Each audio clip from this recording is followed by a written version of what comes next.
আসসালামু আলাইকুম, সবাই কেমন আছেন? আশা করি সবাই ভালো আছেন। বাবার বাড়ি আসছি, স্পেশাল কিছু না খাইলে কি হয়? নারকেল চিড়া গুড় দিয়ে তৈরি করা হয়। এই খাবারের নাম কি বলা হয় আপনাদের এলাকায়? আর কে কে এই খাবার খেয়েছেন আমাকে কমেন্টের মাধ্যমে জানাবেন।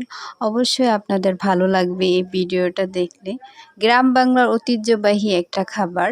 এই খাবারের নাম কার এলাকায় কি বলা হয়, খেতে কেমন, সবাই আমাকে কমেন্টের মাধ্যমে জানাবেন। আমি এটা আগে কখনো দেখিনি, এই প্রথমবার দেখলাম ডেকিতে পাট দিয়ে একটা জিনিস তৈরি করতে। তো গ্রামের দিকে এটা সচরাচর হয়ে থাকে। এটা একটা ঐতিহ্যবাহী একটা খাবার। এই খাবার সচরাচর এখন দেখা যায় না বর্তমানে। এটা চিড়াগুলোকে পাড়াচ্ছে আমার মা হয়, উনি আমার মা একজন। ডেকিতে চিড়া পাড়ানোর পরে এগুলো ছাতু করে ফেলে, ছাতুগুলো উঠানো হয়। উঠানোর পরে এখানে নারকেল দেওয়া হবে, গুড় দেওয়া হবে, সব কিছুই দেওয়া হয়। ভালো লাগে এই সমস্ত খাবার। এই খাবার আপনাদের কেমন লাগে জানি না। এগুলো এখন চিড়াগুলো পাড় দিয়ে তুলে ফেলেছে, নারকেলগুলো দিয়েছে। নারকেলগুলো পাড় দেওয়া হয়ে গেলে নারকেলগুলোকেও ছাতু করা হবে। এগুলো ছাতু করার পরে সমস্ত কিছু একসাথে করা হয়। নারকেলগুলো ছাতু হয়ে গেছে, এখন চিড়াগুলো দেওয়া হয়ে গেছে। নারকেল চিড়া একসাথে পাড়ানোর পরে গুড় দেওয়া হবে। এখন গুড় দেওয়া হবে, গুড় দেওয়া হচ্ছে। সব কিছু একসাথে করার পরে এটা স্পেশাল একটা খাবার তৈরি হয়ে যায়।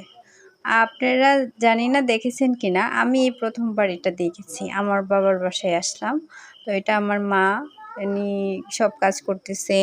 তা আমি এই সমস্ত খাবার আসলে দেখি নাই, সেজন্য মা বলতেছে যে তোমার জন্য এটা আমি তৈরি করব। আর বাবার বাসায় গেছি, সমস্ত কিছু একটার পরে একটা আছেই।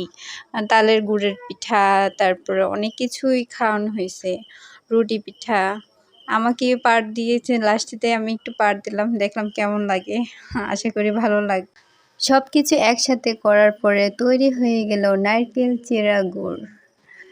খেতে খুব সুস্বাদু। কেমন হয়েছে বন্ধুরা অবশ্যই কমেন্টের মাধ্যমে জানাবেন। এই নারকেল চিড়া গুড়গুলো তৈরি করতে অনেকটাই কষ্ট করতে হয়। খেতে যেমন মজা তেমন কষ্টটাও অনেকটাই হয়ে যায়। ডেকিতে পাট দেওয়ার আনন্দটাও অন্যরকম একটা অনুভব করা হয়। বন্ধুরা ভিডিওটা কেমন হয়েছে অবশ্যই শেয়ার করবেন, জানাবেন সবাই এই নারকেল চিড়া গুড়কে আপনারা কি বলে। আল্লাহ হাফেজ।